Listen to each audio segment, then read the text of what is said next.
is a fifth dimension, beyond that which is known to man. It is a dimension as vast as space and as timeless as infinity. It is the middle ground between light and shadow, between science and superstition, and it lies between the pit of man's fears and the summit of his knowledge. This is the dimension of imagination. It is an area which we call the Twilight Zone.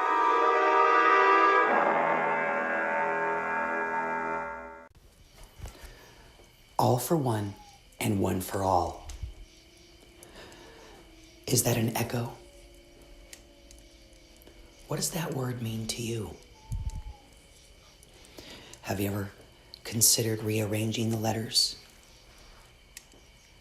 Each letter has its own sovereignty, like every number has its own sovereignty associated to it. It is like keys on a piano, like your spine, like the constellations. 88 constellations, 88 keys on a piano.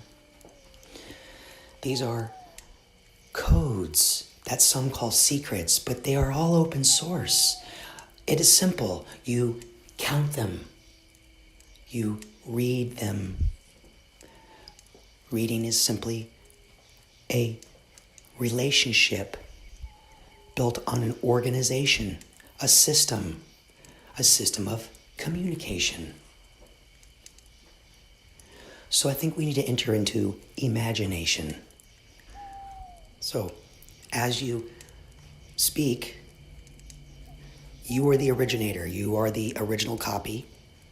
You are the one who performed that sound, that frequency, resonance, tone, vibration. Thoughts become things, things become physical, right?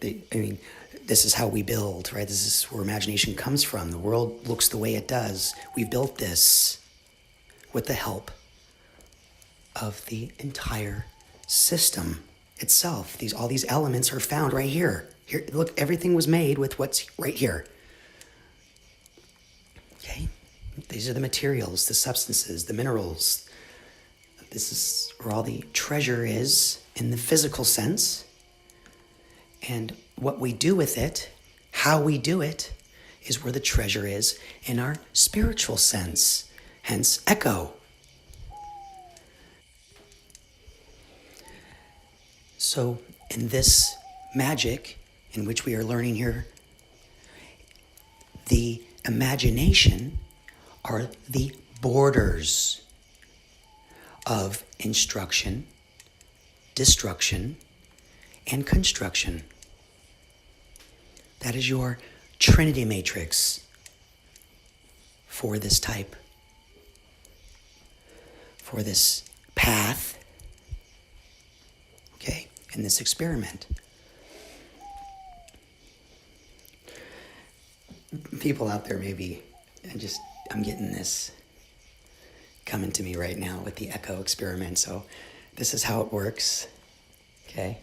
You get this wave that comes over you, and then you grasp it and you hold on to it. And then what you do is you follow that back to its source, and you discover that there is a flash in time where people have a singular moment. And this is the array system, like a net that goes over things. And those are like the checks and balances in the system itself. And there are some models that suggest that there are little entities that run around tweaking things with little tools and stuff, right? This is kind of like the old thinking with the elves and the gnomes and the fairies, right? This is where these creatures come from, is this type of idea. And with this type of magic, this is actually how the echo works. And sometimes these things come into you, and then you need to share the idea.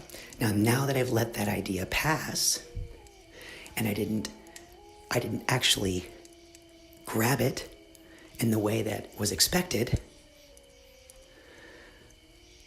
the technique on the other side of the echo will change. It'll change based on angle, degree, depth, all these different parameters will change. So what you do is think of it like you're looking at a cave, okay? And it's a big cave. And then the different positions that you put yourself in will cause the echo to return back to you in a different way. So you're actually using the walls on the other end, the walls in which they have built. Not you didn't build those. That's not your construction, see? This is how the echo works.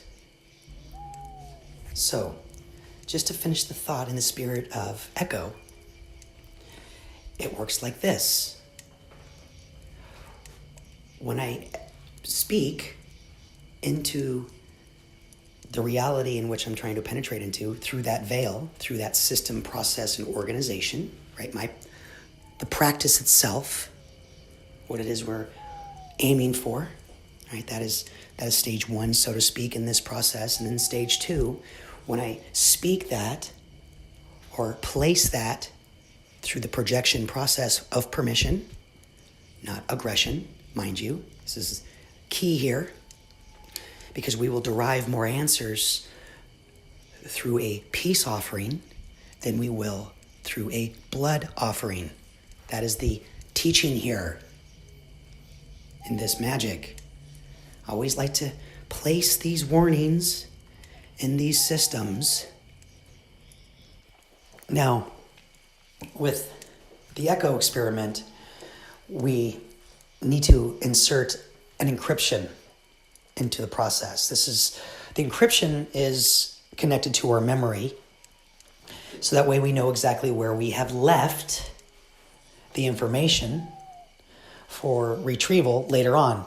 Because you may be in a situation where you require access to something, and you don't want to spend time wondering where you left it and searching for something. You want to be able to recall it immediately in the now.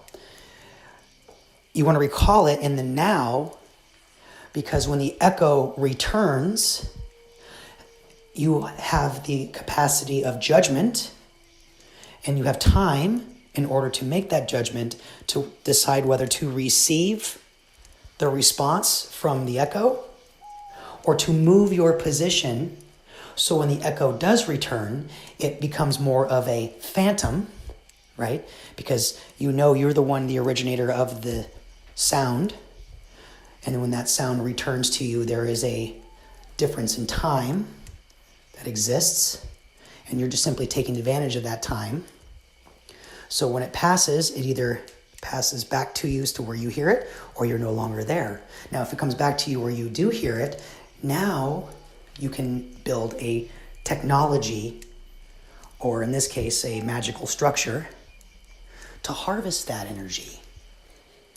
So how we encrypt this system works in a separate manner than what we've learned. And let's encrypt it with breath.